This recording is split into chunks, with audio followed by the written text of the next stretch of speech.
Hello दोस्तों, आप सभी का स्वागत है सिस्टम एकेडमिक्स ऑनलाइन वीडियो में। आज के लेक्चर्स में जो है हम पेडागोजी स्पेशल जो पढ़ रहे थे, जो कि सभी टीचिंग एग्जाम्स के लिए इम्पोर्टेंट है। हमने ऊपर नोट कर दिया है DTPSP, एडियास, NVS, UPTET, CTET and TET. इन सभी एग्जाम्स में आपकी पेडागोजी जो है वो 40 से 45 नंबर के ऊपर ही पूछी जाती है। तो इसको हम ध्यान में रखते हुए हम जो है वो चैप्टर वाइज आपको लेके चल रहे हैं। हमारे काफी 5-6 चैप्टर निपट भी चुके हैं और हम लगातार इस पे वर्कआउट करते चल रहे हैं। तो आप लोगों का काम है कि आप लोग जो है वो ध्यान से देखते रहिए। सबसे फर्स्ट पॉइंट आता है इंडिविजुअल डिफरेंसेस। आज हमारा टॉपिक है व्यक्तिगत विभिन्नता। इंडिविजुअल डिफरेंसेस क्या होता है? प्रत्येक बच्चा एक दूसरे से क्या होता है, भिन्न होता है। चाहे उसकी रुचि हो, इंटरेस्ट हो, योग्यता हो, अयोग्यता हो, क्षमता हो, मतलब हर एक बच्चा दूसरे बच्चे से डिफरेंस दिखता है, मतलब विविधता पाई जाती है, जिसको हम क्या कहते हैं, व्यक्तिगत विभिन्नता कहते हैं। तो इस टॉपिक में हम क्या पढ़ेंगे? शिक्षण के चरण पढ़ेंगे, मीन्स लर्निंग स्टेजेस पढ़ेंगे, और उसके बाद हम क्या कहते हैं इसमें शिक्षक की भूमिका पढ़ेंगे और इंडिविजुअल डिफरेंस में लर्निंग स्टाइल्स क्या होती है उन चीजों का अध्ययन करेंगे। तो सबसे पहला पॉइंट हमारा आता है शिक्षण के चरण। क्या आता है? शिक्षण के चरण। शिक्षण के चरण शिक्षण के चरण में सबसे जो हमारा, इसको इंग्लिश में क्या बोलते हैं? Learning stages. क्या? शिक्षण के चरण, learning stages. Learning stages clear? ये हमारा क्या है? शिक्षण के चरण, जिसे इंग्लिश में हम क्या कहते हैं? लर्निंग स्टेजेस बोलते हैं। इसमें सबसे पहला आपका आता है शिक्षक केंद्रित शिक्षा। ठीक है, तो एक तरफ आप क्या डाल लीजिए, एकदम आसानी से समझ में आ जाएगा। शिक्षक केंद्रित शिक्षा, शिक्षक केंद्रित शिक्षा, केंद्रित शिक्षा। ये 2 टाइप्स के होते हैं शिक्षा की तरह, जिसमें सबसे पहला आता है शिक्षक केंद्रित शिक्षा, जिसे हम क्या कहते हैं? सत्तावादी शिक्षा भी कहते हैं। सत्तावादी शिक्षा भी कहते हैं। इंग्लिश में इसे क्या कहते हैं? Teacher centred education. क्या बोलते हैं? Teacher centred education. Teacher centred education. Teacher centred education. Education teacher centred education, इसको इंग्लिश में बोलते हैं। नेक्स्ट जो शिक्षण के चरण में आता है वो हमारा आता है बाल केंद्रित शिक्षा। बाल केंद्रित शिक्षा, बाल केंद्रित शिक्षा, जिसे हम क्या बोलते हैं? दूसरा नाम प्रजातांत्रिक शिक्षा। प्रजातांत्रिक शिक्षा कहते हैं, प्रजातांत्रिक शिक्षा। और इंग्लिश में इसे हम क्या बोलते हैं? Child central education. Child centred education. Education ठीक है। तो शिक्षण के चरण 2 होते हैं। एक आता है शिक्षक केंद्रित शिक्षा, जिसे सत्तावादी शिक्षा कहते हैं। टीचर सेंटर्ड एजुकेशन, बाल केंद्रित शिक्षा, जिसे प्रजातांत्रिक शिक्षा कहते हैं। दोनों नाम आपको याद होने चाहिए, क्योंकि पेपर में किसी भी टाइप से आपसे पूछ सकता है। सबसे पहले क्या आता है कि हम दोनों में एक लेकर चलेंगे कि दोनों हैं क्या, डिफरेंसेस इसमें क्या हैं। अगर आप इसमें डिफरेंसेस समझ गए तो आपको ये चीज जो होगी वो क्लियर हो जाएगी। सबसे पहले इसमें शिक्षक केंद्रित शिक्षा में जो होता है वो शिक्षक तो सक्रिय रहता है। इसमें क्या होता है? शिक्षक जो है वो सक्रिय रहता है, शिक्षक सक्रिय रहता है, लेकिन जो बच्चा होता है वो निष्क्रिय होता है। क्या होता है? बच्चा निष्क्रिय होता है। ये सबसे पहला पॉइंट है कि ये इसमें क्या होता है? शिक्षक जो है वो सक्रिय होता है, बच्चा निष्क्रिय होता है। लेकिन इसमें क्या होता है? शिक्षक और जो छात्र दोनों सक्रिय होते हैं। शिक्षक और छात्र जो हैं वो क्या होते हैं? दोनों ये जो हैं वो क्या होते हैं? सक्रिय होते हैं। ठीक है। तो अगर आपसे पूछा जाए कि शिक्षक केंद्रित शिक्षा में शिक्षक सक्रिय होता है, बच्चा निष्क्रिय होता है, इसका मीन्स क्या होता है कि शिक्षक जो होता है वो अपना सारा ज्ञान जो है वो बच्चों को देता है, और लेकिन बच्चा जो होता है वहां पे श्रोता की भूमिका निभाता है। बच्चा केवल उसको क्या करता है? सुनता रहता है। इसमें क्या होता है, शिक्षक छात्र जो होते हैं वो दोनों सक्रिय रहते हैं। इसमें क्या होता है, बच्चों का अधिगम जो होता है वो बच्चों के लिए बच्चों द्वारा होता है। इसमें क्या होता है, ये इसमें जो हमारा शिक्षक केंद्रित शिक्षा में क्या होता है, इसमें क्या होता है, अधिगम के बजाय इसमें शिक्षण पर जोर दिया जाता है। इसमें क्या होता है, नेक्स्ट पॉइंट जो आता है, इसमें अधिगम के बजाय शिक्षण पे जोर दिया जाता है। अधिगम के बजाय शिक्षण पर जोर दिया जाता है, बजाय शिक्षण पर जोर दिया जाता है, शिक्षण पर जोर दिया जाता है,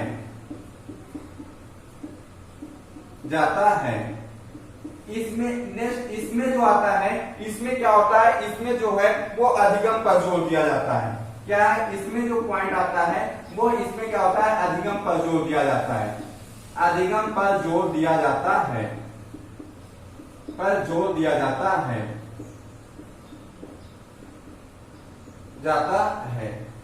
क्लियर। इसका मीन्स क्या हुआ कि अधिगम के बजाय शिक्षा पर जोर दिया जाता है। इसका मीन्स यहाँ पे ये है कि शिक्षा जो होता है वो सारी की सारी चीजें जो है वो सिखाता है, केवल बच्चा केवल उसको क्या करता है कि शिक्षक जो है ज्ञान देता है और बच्चा उसको क्या करता है, रटता है, क्या करता है, रटवाया जाता है, ठीक है। इसमें इसका मीन्स क्या हुआ कि इसमें शिक्षक जो है शिक्षा रचना कर रहा है और बच्चा जो है उसको क्या कर रहा है, बच्चे के लिए रटवाया जाता है उस चीज को। तो इसका मतलब क्या हो रहा है कि इसमें सारा का सारा जो होता है वो शिक्षण पर जोर दिया जाता है, ना कि इसमें लर्निंग पे जोर दिया जाता है, ना कि इसमें सीखने पर जोर दिया जाता है, ना कि इसमें अधिगम पे जोर दिया जाता है। इसमें क्या होता है, अधिगम पे जोर दिया जाता है। मतलब जो इसमें मेन पॉइंट ये है कि बच्चों का अधिगम जो है वो बच्चों के लिए बच्चों द्वारा होता है। इसका मीन्स क्या है, बच्चों का अधिगम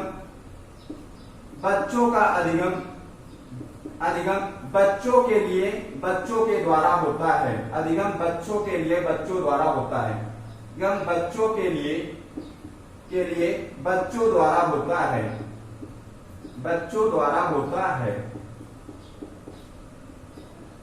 होता है। इसका मीन्स क्या है कि इसमें क्या होता है, बच्चों का अधिगम बच्चों के लिए बच्चों द्वारा होता है। मतलब इसमें क्या होता है कि बच्चा जो है वो खुद अधिगम करता है, बच्चा जो होता है वो सीखने पर बच्चे के जोर दिया जाता है, बच्चा खुद सीखने पर जोर देता है और बच्चे की जो लर्निंग पावर होती है वो इनहेंस होती है। लेकिन इसमें क्या होता है, शिक्षक जो है सीधा सिखा रहा है और बच्चा उसको सुन रहा है, केवल बच्चा उस चीज को क्या कर रहा है, ग्रैस्प कर रहा है, उसको रट रहा है। लेकिन इसमें बच्चा जो है वो सीखता है, खुद करके सीखता है। ये जो होता है अधिगम पर जोर देता है। ये पॉइंट इसमें क्या है, इंपॉर्टेंट है। इसमें इसका मीन्स क्या होगा कि ये जो हमारी शिक्षा है, शिक्षक केंद्रित शिक्षा है, ये क्या है, परंपरागत जो ये शिक्षा है वो क्या है, परंपरागत तरीका है। ये परंपरागत तरीका है, परंपरागत तरीका है। मतलब ये पहले से ही चला आ रहा है, स्वयं ही पहले से ही चला आ रहा है। हमारे जो जहाँ का शिक्षा जो है वो क्या है, परंपरागत तरीके से चलती है, शिक्षा केंद्रित होती है, केवल शिक्षक सक्रिय रहता है। परंपरागत का मतलब क्या होता है कि इसका मीन्स ये है कि शिक्षक सक्रिय और बच्चा क्या है, निष्क्रिय है। ये परंपरागत तरीका है, मतलब ये पुराना तरीका है। क्लियर हो गया। इसका ये जो होता है ये प्रगतिशील नहीं है, ये शिक्षा जो है आपकी प्रगतिशील नहीं है, मतलब ये प्रगतिशील नहीं है। प्रगतिशील का मीन्स वो, लेकिन ये क्या है, प्रगतिशील है, प्रगतिशील नहीं है। इसमें आप पॉइंट क्या ले सकते हैं, ये जो है प्रगतिशील है। बच्चों की प्रगति जो है पर निर्भर करता है, बच्चा प्रगति करता रहता है, ये प्रगतिशील है, ठीक है। ये जो है ये हमारी क्या है, नई शिक्षा प्रणाली है। ये क्या है, परंपरागत नहीं है, ये नई शिक्षा प्रणाली हमारी है, नई शिक्षा प्रणाली है, ये नई शिक्षा प्रणाली है। इतना क्लियर हो गया होगा। नेक्स्ट इसमें क्या होता है कि बच्चे को अधिगम को प्रभावी बनाया जाता है, इसमें शिक्षण को प्रभावी बनाया जाता है। इसमें अधिगम को प्रभावी बनाया जाता है, इसमें शिक्षण को प्रभावी बनाया जाता है। बाल केंद्रित शिक्षा में क्या होता है कि शिक्षक जो है वो प्रत्येक बच्चे से व्यक्तिगत संपर्क रखता है, प्रत्येक बच्चे से व्यक्तिगत संपर्क रखता है और उनकी प्रॉब्लम्स को जो है वो मनोवैज्ञानिक विधियों द्वारा क्या करता है, समझता है। व्यक्तिगत डिफरेंस को मनोवैज्ञानिक विधियों द्वारा समझता है। तो इसमें क्या होता है, शिक्षक का व्यक्तिगत संपर्क रहता है, शिक्षक का जो है वो क्या होता है, व्यक्तिगत संपर्क रहता है बच्चों से, व्यक्तिगत संपर्क होता है बच्चों से, संपर्क बच्चों से होता है, ठीक है। इसमें अध्यापन को प्रभावी बनाया जाता है, इसमें अधिगम को प्रभावी बनाया जाता है, इसमें अध्यापन को प्रभावी बनाया जाता है अध्यापन को प्रभावी बनाया जाता है। इसने बाल केंद्रित में जो है वो अधिगम को प्रभावी बनाया जाता है, अधिगम को प्रभावी बनाया जाता है, प्रभावी बनाया जाता है। बाल केंद्रित शिक्षा का मीन्स क्या होता है? बाल केंद्रित शिक्षा जो है प्रत्येक शिक्षक जो व्यक्तिगत संपर्क रहता है, बच्चों की जो योग्यता होती है, रुचि होती है, इंटरेस्ट होता है, उसको मनोवैज्ञानिक विधियों द्वारा जानता है। बाल केंद्रित शिक्षा में मनोवैज्ञानिक जैसे इंट्रोस्पेक्शन मेथड आ गई, आत्मनिरीक्षण आ गई, उसके बाद हमारी प्रश्नावली मेथड आ गई, और उसके बाद क्या होता है कि इंटरव्यू मेथड आ गई, केस स्टडी मेथड आ गई। इनके माध्यम से बच्चों के बीच बच्चों का जो इंडिविजुअल डिफरेंस होता है उसको जानता है और उसके आधार पर क्या करता है, शिक्षा कार्य प्रारंभ करता है बाल केंद्रित शिक्षा में। ठीक है, नेक्स्ट जो हमारा आता है बाल केंद्रित शिक्षा में क्या होता है कि सबसे पहले ये होता है कि शिक्षक को एक इसका तो काम खत्म कंप्लीट हो गया। इसका में प्रत्येक शिक्षक को बच्चों की व्यक्तिगत विभिन्नता को जानना जरूरी है। जब शिक्षक व्यक्तिगत विभिन्नता को जान जाएगा तो वो अपने शिक्षा कार्य को क्या करेगा, प्रभावी बनाएगा। बाल केंद्रित शिक्षा ये कहती है कि बच्चों के व्यक्तिगत विभिन्नता को जानना शिक्षक के लिए बहुत जरूरी है। ठीक है, प्रत्येक छात्र को समझना जो है वो शिक्षक के लिए बहुत जरूरी है।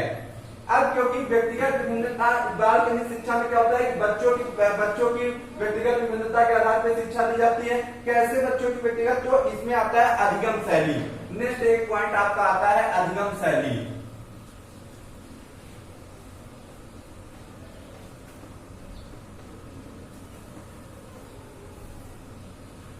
तो अब आप नेक्स्ट पॉइंट क्या डालेंगे, अधिगम शैली।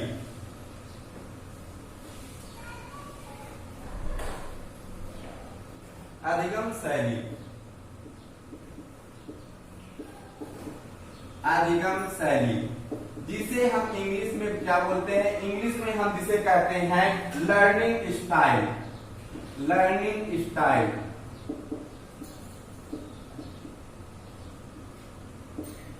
लर्निंग स्टाइल्स, क्योंकि बच्चा जो होता है वो बाल केंद्रित शिक्षा में शिक्षक जो है व्यक्तिगत विभिन्नताओं को जानता है, क्योंकि वो अधिगम शैलियों के आधार पर वो अपनी शिक्षा को देता है। क्योंकि कोई बच्चा जो है वो आइडियो के माध्यम से जानता है। ठीक है, कोई जो होता है वो आइडियो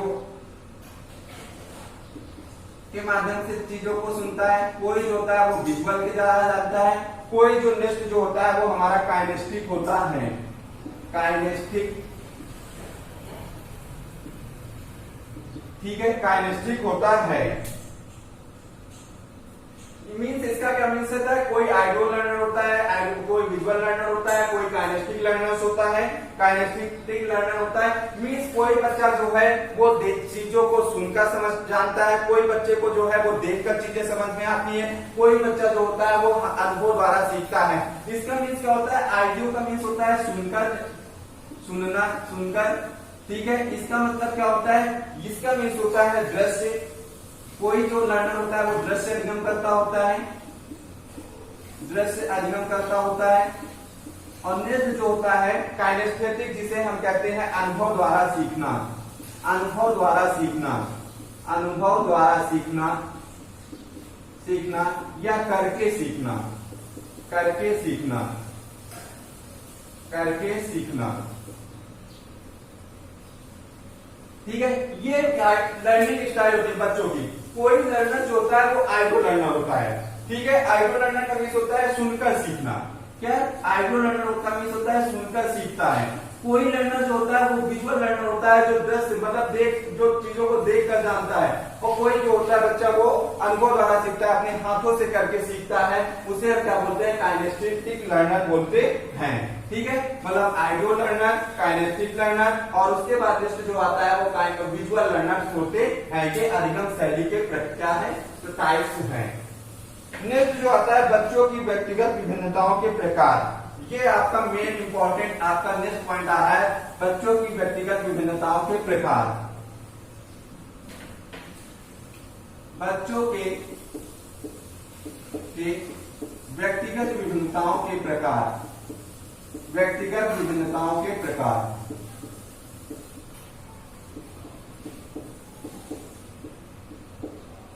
व्यक्तिगत विभिन्नताओं के प्रकार। जिसे इंग्लिश में हम क्या बोलते हैं, types of childrens individual difference. ठीक है, types of childrens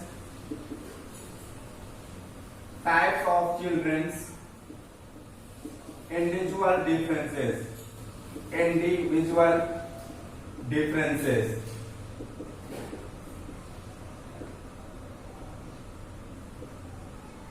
individual difference। इसके क्या टाइप्स हैं? सबसे देखिए व्यक्तिगत विभिन्नता। प्रत्येक बच्चा एक दूसरे से व्यक्तिगत विभिन्नता का मीन्स होता है प्रत्येक बच्चा जो है एक दूसरे से भिन्न होता है, मतलब हर एक बच्चे में विविधता पाई जाती है, जिसे हम व्यक्तिगत विभिन्नता कहते हैं। तो व्यक्तिगत विभिन्नताओं के प्रकार में सबसे जो व्यक्तिगत विभिन्नताओं के प्रकार में क्या आता है, तो आप देखिए बच्चों की रुचि। क्या आता है? बच्चों की रुचि। नेक्स्ट जो आप अभी एक पॉइंट हम आपको समझा रहे हैं, योग्यता अयोग्यता। योग्यता अयोग्यता, योग्यता अयोग्यता, क्लियर हो गया। नेक्स्ट जो हमारा पॉइंट आता है वो आवश्यकता। आवश्यकता। नेक्स्ट जो पॉइंट हमारा नेक्स्ट पॉइंट जो आपका आता है वो आता है विकास की दर। विकास की दर। नेक्स्ट जो आपका नेक्स्ट पॉइंट जो आता है वो हमारा आता है अधिगम। नेक्स्ट पॉइंट जो आता है वो अधिगम शैलियां। अधिगम शैलियां,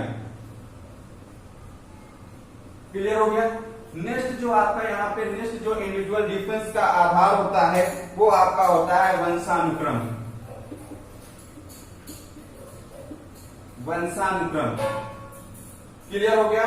नेक्स्ट जो आपका आता है यहाँ पे योग्यता अयोग्यता, एक आता है आपका पूर्व ज्ञान। नेक्स्ट जो आपका यहाँ पे पॉइंट आता है वो आपका आता है वातावरण। नेक्स्ट जो आपका पॉइंट यहाँ पे आता है वो आपका पॉइंट आता है संज्ञानात्मक स्तर। संज्ञानात्मक स्तर।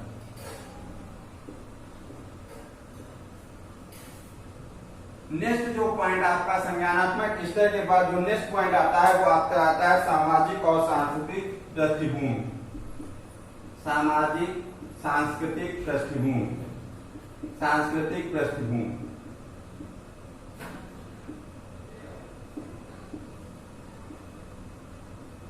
सामाजिक सांस्कृतिक पृष्ठभूमि, क्लियर हो गया। अब यहाँ पे सबसे पहले क्या होता है, इंडिविजुअल डिफरेंस के टाइप्स में जो होता है वो रुचि होता है, मतलब बच्चों की रुचि पर निर्भर करता है। व्यक्तिगत विभिन्नता, योग्यता अयोग्यता, आवश्यकता, विकास की दर, अधिगम शैलियां, पूर्व ज्ञान, वातावरण स्तर, वंशानुक्रम, सामाजिक सांस्कृतिक पृष्ठभूमि, ये इनके आधार पे प्रत्येक बच्चा में विविधता पाई जाती है। देखो बच्चों की जो अलग अलग बच्चों की रुचि जो होती है वो अलग अलग होती है, तो उनकी बच्चों की रुचि को ध्यान में रखते हुए हम क्या करते हैं, शिक्षा कार्य को प्रभावी बनाते हैं। ठीक है। नेक्स्ट आता है बच्चों की योग्यता और अयोग्यता। बच्चों की योग्यता जो होती है, उनकी योग्यता क्या है, उनका पूर्व ज्ञान क्या है, उसके आधार पे इंडिविजुअल डिफरेंसेस के आधार पे हम शिक्षा कार्य देते हैं। नेक्स्ट होता है बच्चों की आवश्यकता क्या है। ठीक है, आवश्यकता को ध्यान में रखते हुए क्या करते हैं, हम शिक्षा कार्य का प्रभावी बनाते हैं। यहाँ पे विकास की दर, जो यहाँ पे आपकी विकास की दर होती है, ये क्या करता है कि वो विकास की दर का मीन्स होता है जो प्रत्येक बच्चे का जो आर्थिक स्तर होता है वो आपका क्या होता है, अलग अलग होता है। विकास की दर का मीन्स है कोई बच्चा जल्दी सीख लेता है, कोई बच्चा देर से सीखता है, किसी बच्चे को टाइम लगता है। तो प्रत्येक बच्चे की विकास की दर भी जो होती है वो अलग अलग होती है। ठीक है। नेक्स्ट पॉइंट जो आता है यहाँ पे आपका आता है अधिगम शैलियां। कोई बच्चा सुनकर सीखता है, कोई बच्चा देखकर सीखता है, कोई बच्चा जो है वो हाथों से करके सीखता है, अनुभव द्वारा सीखता है। तो अधिगम शैलियों के आधार पर भी इंडिविजुअल डिफरेंस होता है। संज्ञानात्मक स्तर, मतलब संज्ञानात्मक स्तर जो होता है वो आपका मानसिक स्तर होता है, जिसके आधार पे बच्चों का आईक्यू लेवल जो है वो पता चलता है। ठीक है, इंटेलिजेंस क्वेश्चन पता चलता है कि किस बच्चे को क्या कितना जो है वो बुद्धि है, आईक्यू लेवल है। ठीक है, इन संज्ञानात्मक स्तर पे भी इंडिविजुअल डिफरेंसेस होता है। नेक्स्ट आपको जो आता है वंशानुक्रम। क्या आता है वंशानुक्रम? वंशानुक्रम जो होता है वो हेरिडिटी, ये भी जो है वो आईक्यू लेवल को पता करने में प्रभावी रूप बनाती है। ठीक है, नेक्स्ट आपका आता है सामाजिक सांस्कृतिक पृष्ठभूमि। इसका मीन्स क्या होता है कि सामाजिक सांस्कृतिक पृष्ठभूमि का मीन्स ये होता है कि वैसे बच्चे जो ऐसे घर से बच्चे आते हैं जिनके जो माता पिता होते हैं वो रोजमर्रा कमाते हैं और उससे जिंदगी यापन करते हैं। ठीक है, तो इनको इन बच्चों को ज्यादा समय देना पड़ता है। इस पृष्ठभूमि से जो बच्चे आते हैं उनको क्या करना पड़ता है, ज्यादा समय देना पड़ता है। ठीक है, मतलब ऐसे घर से बच्चे आते हैं जिनके माता पिता डेली कमाते हैं, जीवन यापन करते हैं, तो इन बच्चों का जो होता है वो ज्यादा समय मुझे देना पड़ता है। ठीक है, यहाँ पे आता है वातावरण, मतलब जिस टाइप से बच्चा सीख सकता है उस प्रकार से हम बच्चे को वातावरण प्रोवाइड करते हैं। ये भी एक इंडिविजुअल डिफरेंस का टाइप्स है। ठीक है, मतलब बच्चों की रुचि को ध्यान में रखते हुए हम उन चीजों को प्रोवाइड करते हैं। उनकी योग्यता अयोग्यता क्या है, उनका पूर्व ज्ञान का स्तर क्या है, उसको हम जानते हैं, उसको हम समझते हैं। एक टीचर्स की भूमिका ये होती है कि बच्चों का योग्यता और उसके पूर्व ज्ञान को जाने और आवश्यकता, बच्चे की क्या आवश्यकता है, ठीक है, उसको ध्यान में रखते हुए हम चीजों को प्रोवाइड करते हैं। विकास की दर जो होती है वो प्रत्येक बच्चे का सीखने की जो सीखने का होता है, कोई बच्चा जल्दी, कोई बच्चा देर से सीखता है। प्रत्येक बच्चे की विकास की दर जो होती है वो अलग अलग होती है। तो इसको ध्यान में रखते हुए ये भी एक इंडिविजुअल डिफरेंस का टाइप है। संज्ञानात्मक स्तर, बच्चों का मानसिक लेवल जो होता है वो अलग अलग होता है, उसको ध्यान में रखते हुए हम चीजों अधिगम श्रेणियों का मीन्स ये होता है कि कोई बच्चा देखकर सीखता है, कोई बच्चा सुनकर सीखता है, कोई बच्चा जो है वो हाथों से करके सीखता है, अनुभव करके सीखता है। ये भी एक इंडिविजुअल डिफरेंस का टाइप है। नेक्स्ट आपका जो आता है वो वंशानुक्रम, हेरिडिटी आता है कि बच्चों में वंशानुक्रम से कितना क्या अर्जित हुआ है, उसके आधार पर बच्चों का आईक्यू लेवल हम जानते हैं। और बच्चों की सामाजिक सांस्कृतिक पृष्ठभूमि को भी ध्यान में रखना पड़ता है, क्योंकि ऐसे घर से बिलोंग करते हैं जिनके घर के माता पिता रोजमर्रा की जिंदगी चलाते हैं, डेली कमाते हैं, उसके आधार पर चलाते हैं, तो उन बच्चों को ज्यादा समय देना पड़ता है। और वातावरण जो है वो आपका मेन रोल अपनाता है कि बच्चा किस प्रकार के वातावरण में अधिगम कर सकता है, उसके आधार पे हम वातावरण को प्रोवाइड करते हैं। ठीक है, तो आज के टॉपिक में इतना ही हम रखते हैं क्योंकि वीडियो ज्यादा लंबा हो जाएगा। अगर आपको मेरे द्वारा पढ़ाया हुआ अच्छा लगता है तो नीचे जाके लाइक कीजिए, दोस्तों के साथ शेयर कीजिए और आप किस टाइप की वीडियो चाहते हैं, किस टॉपिक पे चाहते हैं वो आप कमेंट सेक्शन पे जरूर बताइएगा। मैं नेक्स्ट दिन आपको उसी टॉपिक पे वीडियो प्रोवाइड करूंगा। अब हम आपसे नेक्स्ट लेक्चर्स में नेक्स्ट वीडियो के साथ मिलेंगे। तब तक के लिए थैंक यू सो मच। जय हिंद, जय भारत, आपका दिन शुभ हो।